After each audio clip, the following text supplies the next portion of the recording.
আমরা কয়েকটি বিষয়ে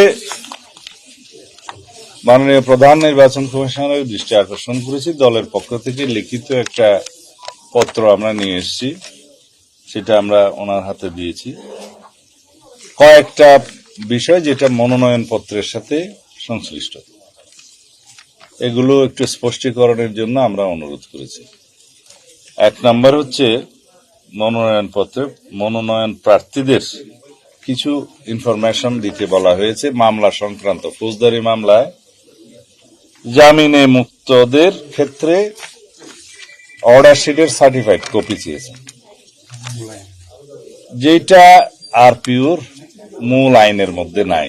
আরপিওর মূল আইনের মধ্যে আছে 12 অনুচ্ছেদে শুধু মামলার বিষয়ে তথ্য দেওয়া, যে কারো বিরুদ্ধে ফৌজদারি মামলা থেকে থাকলে আগে সেটার তথ্য দেওয়া।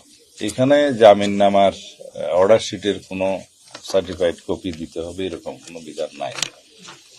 এখানে অভিযুক্তের ক্ষেত্রে বলা আছে, কিছু বিধান আছে, যদি অভিযুক্ত হয় মনোনয়ন পত্রে চাওয়া হয়েছে যে আমি কখনো ফৌজদারি মামলায় অভিযুক্ত হইনি, যদি সঠিক হয় হ্যাঁ বলবেন, আর যদি বেঠিক হয় না বলবেন। তো যেখানে আমরা তথ্য দিচ্ছি মামলা, সেই সমস্ত মামলায় অভিযুক্ত যদি শব্দটা প্রযোজ্য হয়, তাহলে সেই অভিযুক্ত শব্দটা আইনের ভাষায় হচ্ছে framing of the charge by the court. এই শব্দটা আছে যে আদালত কর্তৃক অভিযোগ গঠনের ক্ষেত্রে অর্থে সেটা যেন গণ্য করা হয়। তাছাড়া হাজার হাজার মামলায়, শয়ে শয়ে মামলায় কে কার বিরুদ্ধে এফআইআর দিল, কে কার বিরুদ্ধে কমপ্লেন কেস করলো, এগুলো সব চলে আসবে। তো ওনারা এটা পরীক্ষা করে দেখছেন এবং আশ্বাস দিয়েছেন যে ওনারা এটা যথেষ্ট গুরুত্ব সহকারে দেখবেন। 3 নম্বর হচ্ছে ব্যাংক অ্যাকাউন্ট। বলা হয়েছে প্রার্থী অথবা এজেন্ট, নির্বাচনী এজেন্ট ব্যয় নির্বাহের ক্ষেত্রে একটা ব্যাংক অ্যাকাউন্ট খুলতে হবে। তো বলা হয়েছে, প্রথমে বলা হচ্ছে যে প্রত্যেক নির্বাচনী এজেন্ট বা যে ক্ষেত্রে নির্বাচনী এজেন্ট নেই সেই ক্ষেত্রে প্রতিদ্বন্দ্বী প্রার্থী। এটা একটু উল্টিয়ে লিখলে ভালো হয়, সেটা আমরা বলেছি যে প্রথমে একজন প্রার্থী নির্বাচনী চিফ এজেন্ট অথবা এজেন্ট নিয়োগের বিষয়টি আসবে যখন মার্কাটা দেয়া হবে, সেটা জানুয়ারির 20 তারিখ 21 তারিখের দিকে আসবে।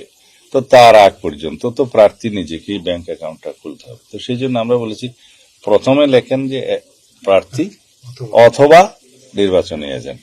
তো এটা খুবই সিম্পল কারেকশন, এটা ওনারা করবেন বলে আশ্বাস দিয়েছেন। তো এই কয়েকটি বিষয় নিয়ে আমরা দৃষ্টি আকর্ষণ করার জন্য, এবং যেহেতু সময়টা খুব কম, ইতিমধ্যে 29 তারিখে শেষ দিন, মনোনয়নপত্র জমা দিতে হবে, একটু দ্রুততার সাথে এই বিষয়টা স্পষ্টীকরণের জন্য আমরা ওনাদেরকে অনুরোধ করেছি। আইন শৃঙ্খলা পরিস্থিতি নিয়ন্ত্রণের দায়িত্ব সরকারের। নির্বাচন চলাকালীন সময়ে নির্বাচন কমিশন যেভাবে চাইবেন সেভাবে কর্মকর্তাদের নিয়োগ বদলি এই সমস্ত হয়, আর কিছু কিছু বিধান আছে প্রশাসনিক কাজে, তাদের এখতিয়ার থাকে, কিন্তু প্রাইমারিলি সবকিছু সরকারের দায়িত্ব। এই ক্ষেত্রে আমরা নির্বাচনী পরিবেশ সুষ্ঠু থাকুক কামনা করি, আশা করি। সরকারকে আমরা আহ্বান জানিয়েছি এবং জনগণও চায় এবার উৎসব মুখর পরিবেশে স্বাধীনভাবে মুক্তভাবে ভোট দিবে। তো সুতরাং আশা করি আইন শৃঙ্খলা পরিস্থিতির ক্রম উন্নতি হবে। 25 তারিখ হচ্ছে বৃহস্পতিবার, শুক্রবার হচ্ছে 26 তারিখ, শনিবার 27 তারিখ নির্বাচনকালীন এই সময়ে নির্বাচন কমিশনের অফিস সব খোলা থাকে। সেই দিনই এই ভোটার হওয়া, আইডি কার্ড বা ভোটার আইডি বা ন্যাশনাল আইডি হওয়া সংক্রান্ত যা কিছু আছে তিনি এই 27 তারিখে করবেন।